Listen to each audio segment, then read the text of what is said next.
Hello po sa inyong lahat mga ka-crypto. Ako po si Pinoy Crypto Trader at sa video na ito ay pag-uusapan po natin ang isang mainit-init na issue tungkol dito kay Dogecoin. Ayon po sa mga analyst, posible daw bumagsak ng higit 59% ang presyo ni Dogecoin sa mga susunod na araw. Nakakatakot pakinggan, di po ba? Pero teka, wag po tayong magpanik. Sa video na ito ay alamin po natin bakit may ganitong prediction. Ano po ang mga sinyales na nakita ng mga analyst at paano po ito makakaapekto sa atin bilang mga Pinoy crypto traders at investors ni Dogecoin. At ayan, bago po tayo magpatuloy ay pakibasa na lamang po ang disclaimer dito sa ibaba ng ating screen.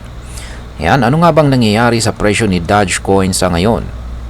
Sa ngayon, ang presyo po ni Dogecoin ay dumaranas ng matinding volatility o pabago-bagong galaw.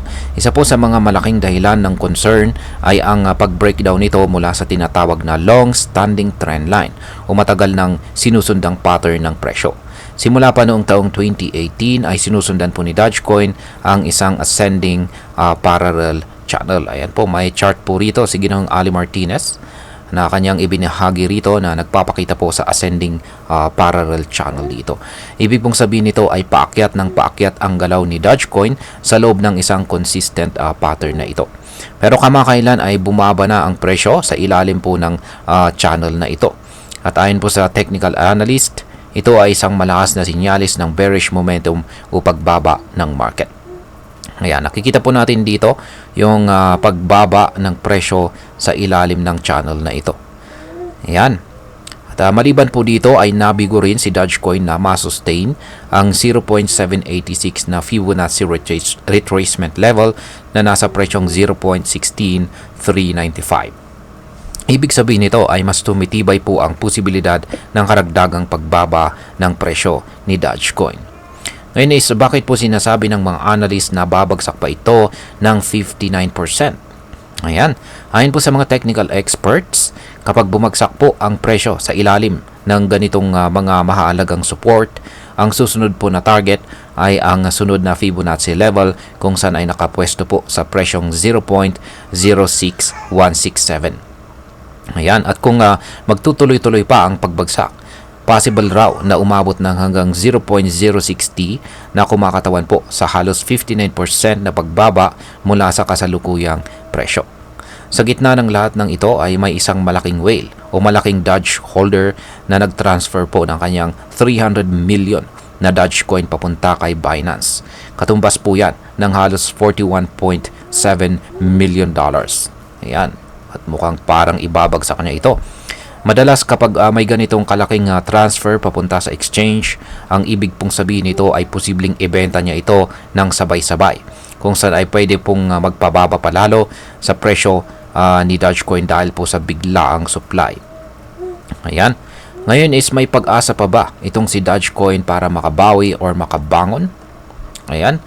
Sa kabila ng lahat ng ito ay meron pa rin konting sinag ng pag-asa. Ayon po sa ibang traders gaya po ni Trader Tardigrade ay meron po siyang nakikitang bullish divergence sa daily chart ni Dogecoin.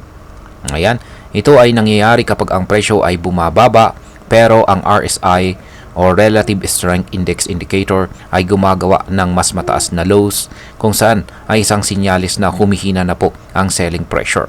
Ibig sabihin ay kapag pababa po ang presyo, posibleng malapit na itong bumalik pataas o magkaroon ng price reversal. Bukod pa dyan, ang presyo po ni Dogecoin ay nag-testing ngayon sa presyong 0.135. Isa po itong critical na price level na dati pong naging support at saka resistance. Kapag mananatili po si Dogecoin sa price level na to, posible itong maging simula ng isang bagong bull run. Kung bumagsak po siya muli, open po ito sa pagbagsak hanggang sa 0.12 or 0.10 na mga presyo. Ngayon is, ano naman ang sinasabi ng market sentiment tungkol dito? Yan, sa ngayon ay kahit may mga sinyalis ng recovery, cautious pa rin po ang market sentiment. Marami pong traders ang nag-aalangan dahil po sa technical breakdown at saka whale activity. Ayon naman po kay Kev Capital, isa po siyang kilalang crypto analyst, dapat ay bantayan daw natin kung mababawi ni Dogecoin ang 0.18 na price level. Kasi kung mangyari ito, posibleng fake out lang ang pagbaba at may short-term recovery. Pero pag hindi po siya makakabalik sa presyong 0.18 to 0.20, baka matuloy ang downtrend ng meme coin na ito at babagsak po siya. Kung makabawi naman or makarecover, ang susunod po na resistance ay nakapwesto sa 0.25 at saka 0.30. Pero marami pa itong kailangang pagdaanan bago po makarating dito. Ngayon ay pag-usapan po natin ang maaring maging epekto nito para sa atin bilang mga Pinoy crypto traders at investors. Yan, bilang isang Pinoy trader o investor ni Dogecoin, mahalaga pong bantayan natin ang mga galaw ng presyo. Lalo na kung meron po tayong hawak na Dogecoin o balak nating pumasok sa asset na ito. Ang pagbulusok po ng presyo ay maaring magdulot ng matinding pagkalugi, lalo na kung pumili po tayo sa mas mataas na presyo. Para po sa mga long-term holders, ang ganitong pagkakataon ay maaring tingnan po natin bilang buying opportunity, lalo na kung tayo ay naniniwala na may future pa itong si Dogecoin. Pero kung short-term trader naman po tayo, dapat ay doble ingat po tayo dahil napakataas po ng risk ngayon. Kaya wag din natin kalimutan na dahil ito ay isang meme coin, wala po itong masyadong fundamental value. Kaya mas malakas po ang epekto ng hype, news at saka malalaking galawan ng mga whales. Yan, bilang panghuli ay ang masasabi ko naman po rito ay ang pangyayaring ito kay Dogecoin ay paalala lang sa ating lahat na ang crypto market ay sobrang volatile at hindi po tayo pwedeng umasa lamang sa hype o social media. Yes po, may potential si Dogecoin, lalo na kung may magandang development sa ecosystem nito o bagong use cases. Pero hindi ito sapat para maging confident po tayo sa long term kung walang fundamental growth. Kung balak po nating mag-invest dito kay Dogecoin, gawin po natin ito ng may sapat na kaalaman, risk management at saka tamang timing. Tandaan po natin, mas maganda pa rin mag-invest sa mga crypto projects na may matibay na technology at malinaw na roadmap.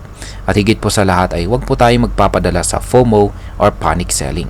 Aralin po natin ng mabuti ang charts, alamin natin ang balita at palaging maging responsible po tayo sa bawat galaw ng ating mga crypto. At ayan, hanggang dito na lamang po tayo sa video na ito mga ka-crypto. Marami pong salamat sa panonood. Ingat po tayo lagi at God bless po sa ating lahat.